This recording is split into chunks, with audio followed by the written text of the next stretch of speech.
Chief, base sa ticket, ang apprehension sa kanya, no plate number actual.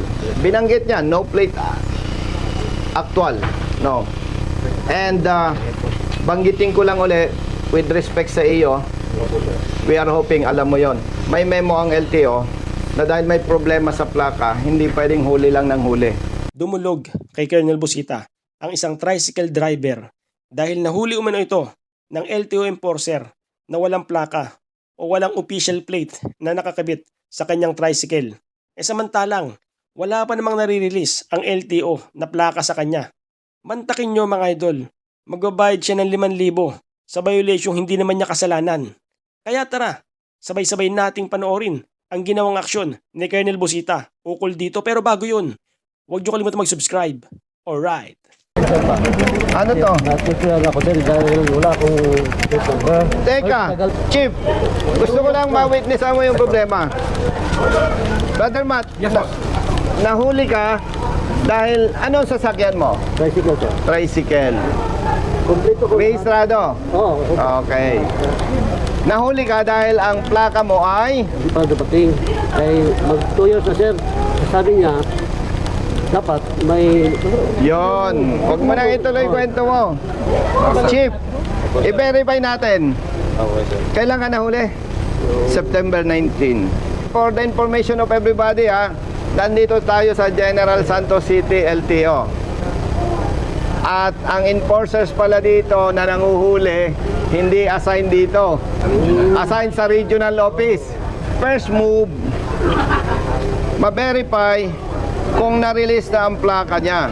Okay, sir. Sir, may orga kopya lang. Titignan ko yung year, sir. ORCR. Kasi titignan ko yung availability ng plaka. Sa kalaman ng lahat, may memorandum ang LTO. Dahil nung nasa kongreso pa ako, kinwestiyon ko, Chief, kaya Secretary Mendoza, may problema tayo sa plaka. At alam natin, hindi yan kasalanan ng motorista. Bakit hinuhuli ang mga motorista na walang plaka? Naglabas ng memorandum ang LTO.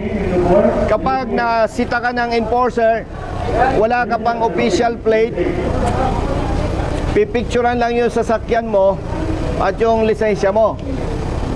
Hindi ka pa titikitan. I-verify sa system kung may plaka na ang sasakyan mo. Kung nasabi doon may plaka na at nasa kasa, iso-showcause order yung kasa. Pag sinabi ng kasa, Sir, LTO, na ipareceive na namin kay Sir ang plaka, doon pa lang siya papanagutin sa paglabag na no attached official plate. Kaya ito, kuya, magre-request tayo kay Chief, ma-verify kung may plaka na yung tricycle mo. I-verify po muna nila meron po dito sa window 8 po. I-verify natin. Yan po yung supply, sir. Yan po lang. Ma'am, tulungan mo nga ako, verify. Sa po picture ko na po. Sige, picture. Yung magagandad po ng Gcash, ay yung kamo na kanin sa cutter, Thank you, Thank you, ma'am. Chief, passes ako sa kanya.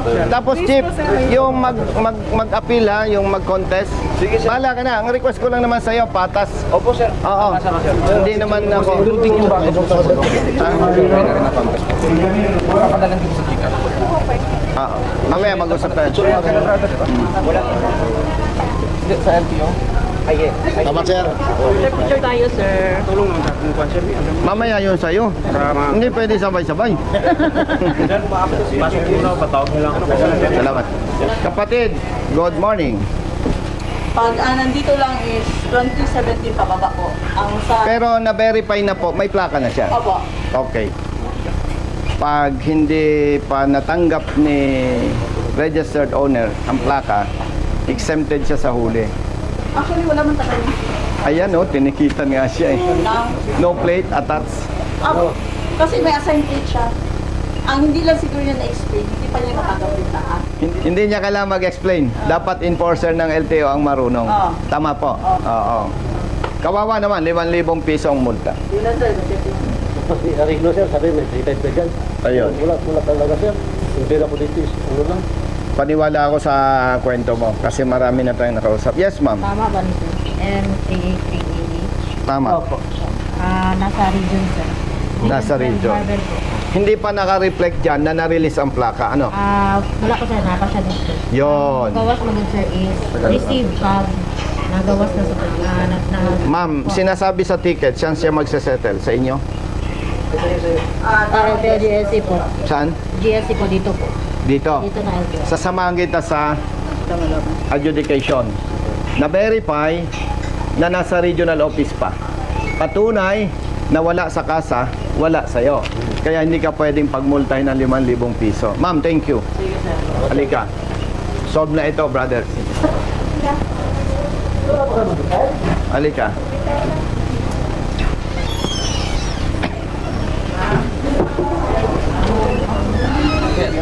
Brother. Chief. Chief, base sa ticket, ang apprehension sa kanya, no plate number actual. Binanggit niya, no plate actual. No. And banggitin ko lang uli, with respect sa iyo, we are hoping alam mo yon. May memo ang LTO na dahil may problema sa plaka, hindi pwedeng huli lang ng huli.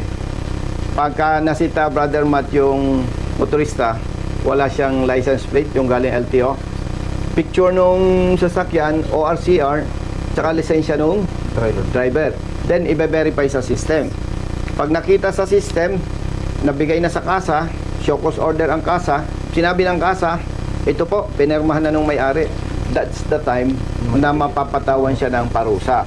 But, Chief, ang linaw niya, no plate number actual. Yun ang inakusa sa kanya. And doon sa staff mo na itinuro mo sa akin, na verify doon. Hindi pa na-release. Nasa regional office pa. Kaya, sa ngalan ni Kuya, nire-request ko sa'yo, Kuya, magbigay ka ng statement dito. Simple lang ang sasabihin mo, nahuli ka, at sabi, wala pa yung plaka. Pero, wala pa naman talaga sa'yo.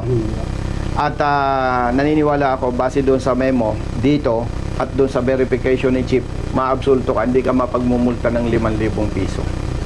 Okay? May tanong lang ako, sir. Nung apprehension, sir, may nakalagay kang temporary man lang o talagang wala kang nakalagay? Wala lang yung pintura. Pintura lang, no? Kasi tricycle, sir. Oo, sir. Pero yung kahit tricycle, sir, di ba nakalagay tayo Ayun. ng plaka? May nilagay ka po ba o wala, sir? Wala, sir. Wala. Sinusunukan lang. Kahit temporary, sir. Kasi yung required, sir, temporary ano wala. Pero But then, lilinawin ko, no, base sa pagtatanong mo. Pag inintindi mo ang memo, may temporary plate siya o wala siyang pananagutan. Kasi nga, Kakulangan ng ang problema sa LTO, hindi pa naibibigay ang plaka ni Kuya. okay, sir. Kaya kung nagkabit siya ng temporary plate o hindi, o pangit, o sira, hindi mabasa, wala siyang violation. Kasi nga, Problema. ang usapin sa plaka, hindi naman ikaw ang sinisisi ko, problema ng LTO na dapat nakapag-provide ng plaka. Dapat po. Kaya napakaganda ng memorandum ni ASEC Bigor Mendoza na hindi pwedeng huli-huli. Dapat mapatunayan muna na yung plaka natanggap mo na pero hindi mo kinabit. Doon ka palang papatawan ng parusa. Pero na-verify natin sa staff ninyo na yung plaka ni Kuya ay nasa regional office pa. Kaya very clear, base sa memo, base sa ticket, base sa verification, wala kang pananagutan. Pero may proseso. Gagawa ka lang ng sulat na, sir, Kahit handwritten ko. handwritten, iwanan kita dito, solve na yung problema mo. Okay? Sige, sir. Saan mo nabalitaan nandito ako? Yung kaibigan ko dyan siya. Oh, ang ganda pala, pag maraming kaibigan, ano? O sige, give me Punta ka 5. doon. Ano, sir? Okay.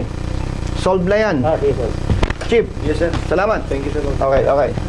A few moments later. Sa Ano? nila yung lisensya ko. Grabe, oh. Brother Matt. Hindi pa tayo nakalis. Nasaan lisensya mo? Dito, sir. Bakit? Bilis na? Oo. Ay, ayos. Picture. Oh, ha? Picture. Picture. Hawakan mo. Kasi may edisyon, na-hold yung edisyon yan, ito na silteo. Okay, smile po. Jerry. Ito yung harap sa mukha mo. Kaya, meron po. Sila po. 1, 2, 3, smile po. Ay, Ito yung nahuli ng LTO. Dahil hindi nakakabit yung plaka sa kanyang tricycle. Pero may memorandum dyan.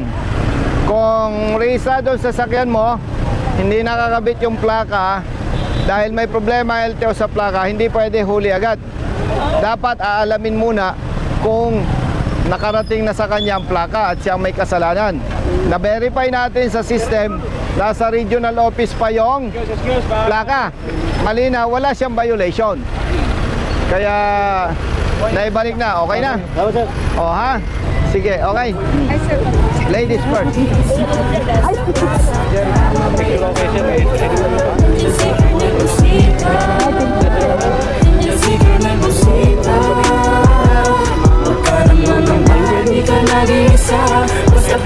Amen na. Nasaan yung kausap natin? Puntang tumbler, baka makadiretso na. Tawag. Tawagan na lang siguro. ng ulan. Ingat, kapatid. Bumubuhit sa mismuring katawan.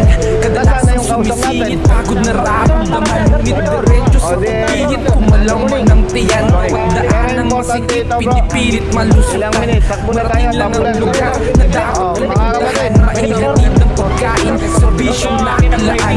Para sa mga tao One, kailangan one, kong two. pagsilbihan. Napili kong hanap buhay makipagsapalaran. Magdamag man sa daan ko'y at manay tatatagan. Para sa pamilya ko. Okay, mga kapatid. Nakaabang. Hanggang sa muli. Taong gawin lahat mapuhi lang Okay ka ng na. marangal. Kahit pa may sandaling tila ba natatapakan ng Brother, action na natin yun sa'yo. minsan ay nararanasan di patos na pagtingin ng ilang nanunungkulan mga taong abusado sa kimsa kapangyarihan. Brother, ingat.